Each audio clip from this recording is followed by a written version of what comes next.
Ito yung tinatawag na tinago sa gurong Kamalig Albay. Buhay na buhay siyang tubig.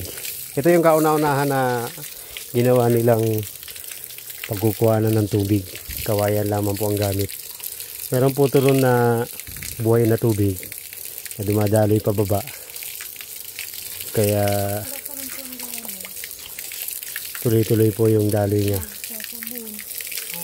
At lumipas ang mga taon, ginawa nila nilagyan nila ng tubo na katulad nito. Pwede siyang inuman, pwede rin siyang paliguan. Maligo tayo sa tinatawag nilang sa gurong tinago Kamalig Albay. Sarap, grabe ang lamig. Ang lamig. Maliputol.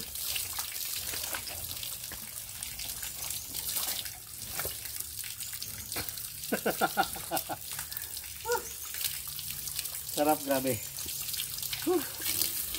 Ano ba? Maligo ka na ba? Yan, sarap po maligo dito sa gurong.